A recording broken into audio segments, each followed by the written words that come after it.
non seulement la parole placée, mais Je suis d'accord avec vous. Bonsoir, merci pour votre présence. Nous dédicaçons ce slam à Léo Ferré, que je vous invite à découvrir ou redécouvrir.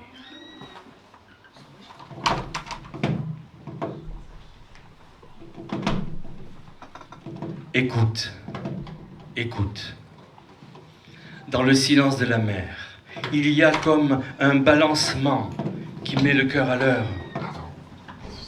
Et puis viendra le jour où de l'invisible naîtra le visible. Viendra le jour où du visible naîtra l'invisible. Poésie, monde sensible, monde réel. Toi, poésie, mon espace de liberté. Depuis la nuit des temps, au fond des cavernes obscures, grâce aux lentes modifications de l'os sphénoïde, l'homme a découvert les arts et l'oralité. L'évolution du cerveau, le façonnage des outils ont décuplé la mémoire. La transmission orale a inventé les légendes, a inventé les mythes, les croyances. De l'informe par la main apparaît la forme, et l'homme qui possède le verbe peut la nommer, libérant ses peurs, libérant ses angoisses séculaires.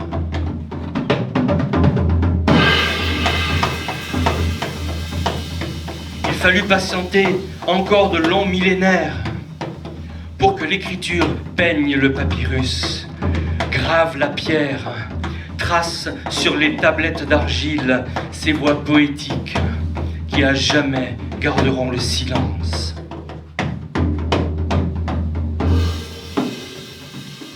Ainsi, il y a 4000 ans, toi, Sushin, roi admiré, tu demandas aux scribes d'inciser dans la glaise avec le calame les premiers vers connus de l'humanité. Époux cher à mon cœur, grande est ta beauté, pareille au doux miel. Époux cher à mon cœur, grande est ta force, pareille au vertueux hydromel.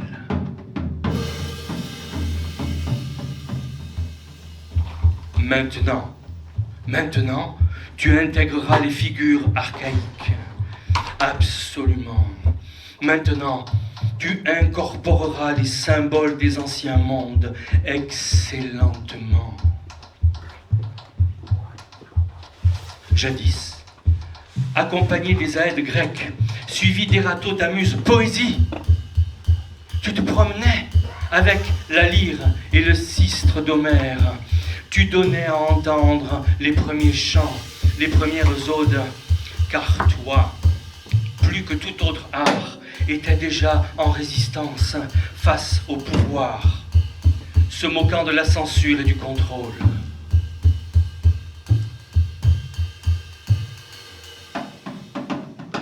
Alors, la terreur blême les saisit, les armes échappées de leurs mains tombent lourdement à terre, tous pour sauver leur vie, fuient vers la ville.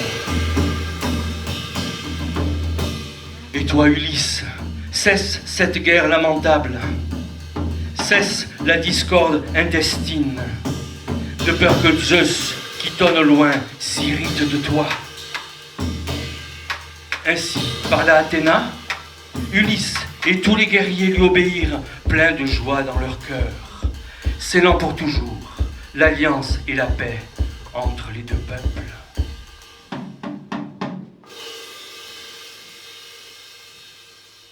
Car la poésie est une clameur. Elle doit être entendue comme la musique. Toute poésie destinée à n'être que lue et enfermée dans sa typographie n'est pas finie. Elle ne prend son sexe qu'avec la corde vocale, tout comme le violon prend le sien grâce à l'archet qui le touche. Elle ne prend sa force qu'avec le souffle qu'il expande dans l'air.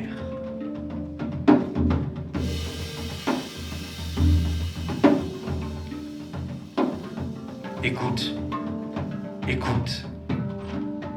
Dans le chuchotement du vent, il y a comme un reflux qui met l'essence en équilibre.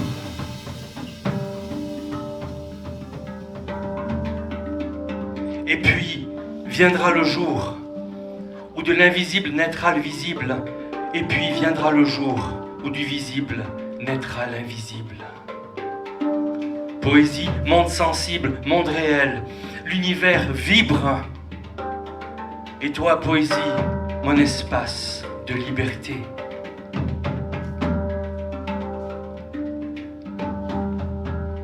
Aussi, nous remontons vers d'autres ancêtres mystérieux, illuminés. Nous remontons vers nos ancêtres au-delà du temps, à la recherche de nous-mêmes.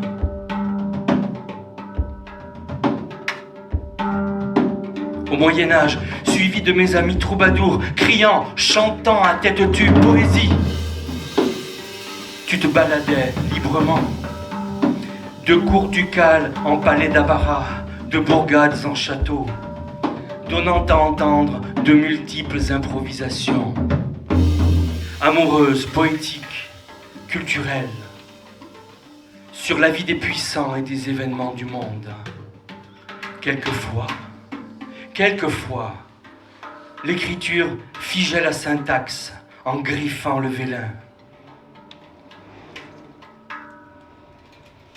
À la veille de la Pentecôte, à heure de nonne, les compagnons de la table réonde qui venaient d'arriver à Camelot se mettaient à table.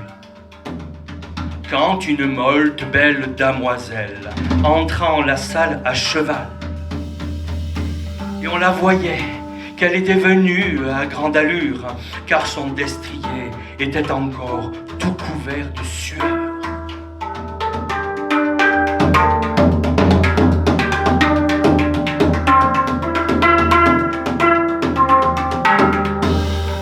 Et nous remontons ainsi vers d'autres ancêtres, mystérieux, illuminés. Nous remontons vers nos ancêtres, au-delà du temps, à la recherche de nous-mêmes.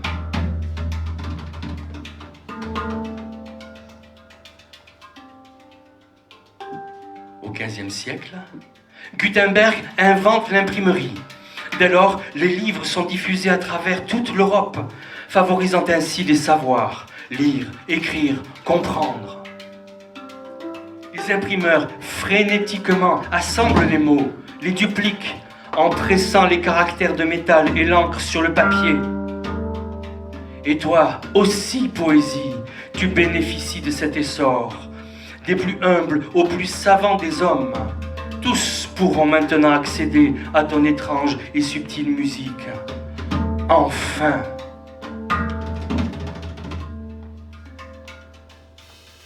Puis un jour, s'avancèrent les romantiques, Baudelaire, Verlaine, Lautréamont, Rimbaud et tous les autres. Ils te réinventèrent poésie. Au milieu des salons, au milieu des cafés, à nouveau, ils crièrent ta beauté. À nouveau, ils crièrent tes émotions, ta sensibilité. Leur tirade se vendait 30 centimes sur les grands boulevards. Résistance, engagement, revendication, amour passagère. Mon fils, il faut lever le camp. Prends du vin pour la route. Marche, marche, mon fils, vers l'étoile idéale. Tu te rencontreras, tu te reconnaîtras.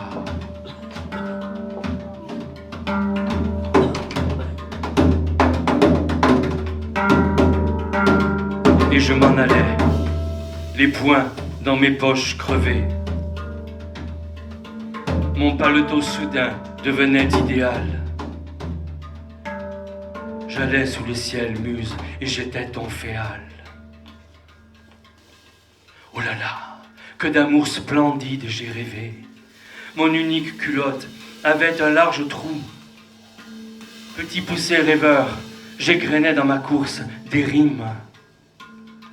Mon auberge résidait à la Grande Ourse, mes étoiles au ciel avaient un doux froufrou. Et je les écoutais, assis au bord des routes, ces bons soirs de septembre, où je sentais des gouttes de rosée à mon front, comme un vin de vigueur. Hourimant, au milieu des ombres fantastiques, comme des lyres, je tirais les élastiques de mes souliers blessés, un pied près de mon cœur, et je m'en allais, je m'en allais, je m'en allais, je m'en allais. Alors, Nietzsche, avant de sombrer en pleine folie, décida de s'adresser à lui-même. Ô mon âme, je t'ai appris à dire aujourd'hui, de même qu'autrefois et jadis. Je t'ai enseigné la danse légère, par-dessus tout ce qui était ici, là et là-bas. Je t'ai délivré de toutes les cachettes. J'ai éloigné de toi la poussière, les araignées, les ombres. Ô mon âme, j'ai lavé de toi toute petite pudeur. Je t'ai persuadé d'être nu devant les yeux du soleil. Je t'ai donné le droit de dire non, à l'image de la tornade, et le droit de dire oui, comme dit oui le ciel ouvert. Tu es maintenant calme, pareil à la lumière. Tu passes à travers les tempêtes négatrices. Ô mon âme, je t'ai rendu la liberté sur ce qui est déjà conçu et sur ce qui est encore incréé. Écoute, écoute. Dans le murmure des pierres, il y a comme une incertitude qui fixe le temps. Et puis, vient le jour où de l'invisible naît le visible. Vient le jour où du visible naît l'invisible. Poésie, monde sensible, monde réel, intelligence artificielle, monde virtuel, ni opposition, ni antagonisme, seulement vibration. Oui, vibration. L'univers vibre. Nous sommes vibration. Toi, poésie, ma vibration de liberté. Il fallut attendre Einstein pour nous éclairer. Tout est énergie, tout est vibration. Voilà ce que nous devons comprendre de la vie. Aligne-toi sur la fréquence de la réalité que tu souhaites, et celle-ci se manifestera. Ce n'est pas de la philosophie, c'est de la physique. Ce n'est pas de la philosophie, c'est de la physique.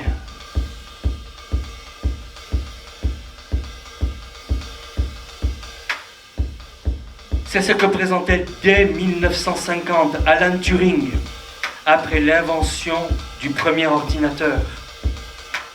À force de puissance de calcul et d'algorithmes efficients, nous pourrions créer un système d'intelligence artificielle qui atteindrait la parité avec l'intelligence humaine. Nous pourrions assister à une profonde convergence des capacités humaines et des machines, brouillant les frontières entre réel et virtuel. En effet, ce que tu penses, tu le deviens. Ce que tu ressens, tu l'attires. Ce que tu imagines, tu le crées. Il n'y a pas plus de frontières entre monde réel et monde virtuel qu'entre poésie, intelligence artificielle et un bon verre de whisky. Car tout est vibratoire. Seules nos perceptions sont différentes. Aujourd'hui, nous ne percevons qu'un des aspects d'une réalité multiple. est bien plus complexe que nous l'imaginions.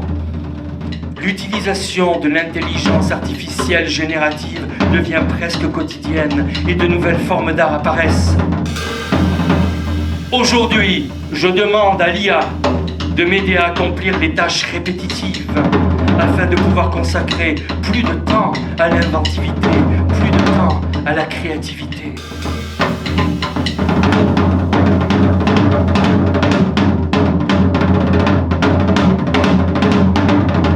Oh mon âme, vers toi, je laisserai advenir toutes les musiques. Oh mon âme, vers toi, je laisserai advenir tous les arts, toutes les poésies du monde.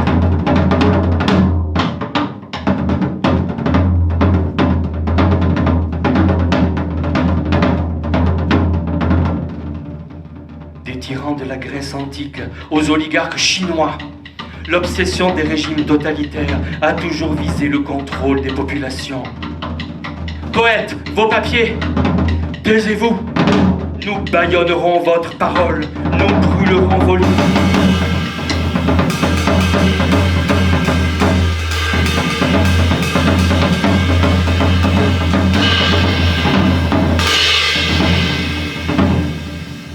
Refusons ces dictatures de l'esprit.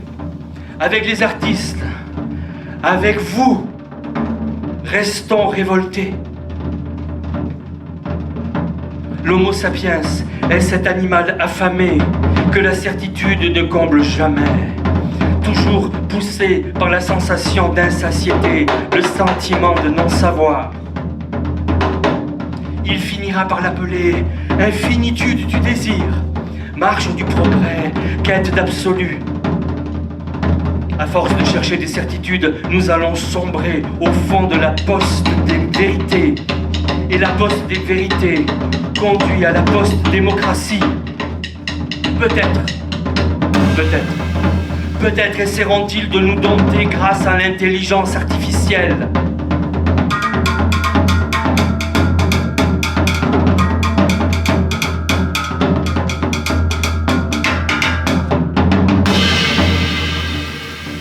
Mais d'ici là, nous aurons largué les amarres. Nous serons établis à Utopia, le pays sensible, loin, bien loin du meilleur des mondes. Là-bas, l'intelligence artificielle sera notre allié. Là-bas, nous aurons inventé des machines pour révoquer les méchants. Là-bas, nous aurons résisté grâce à nos armes. Liberté, amour, poésie. Les mots, oui, toujours les mots. Nous sommes tous poètes. Nous avons le pouvoir de changer la vie. Restons du côté de la rêverie.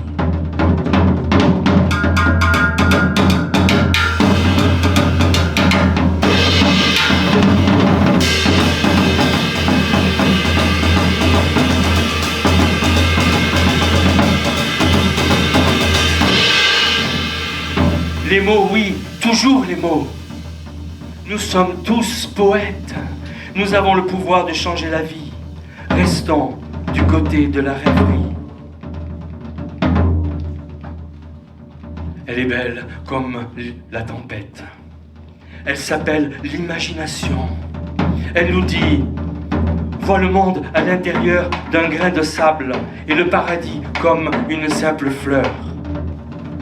Tu peux tenir l'infini dans le creux de ta main et l'éternité au cœur d'une seule heure. À l'école de la musique et de la poésie, on n'apprend pas, on se bat.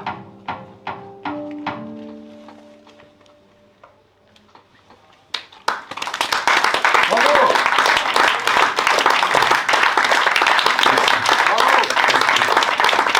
Alexandre Gabin.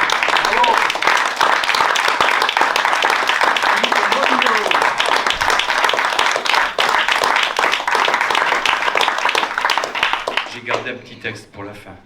Oui, vite.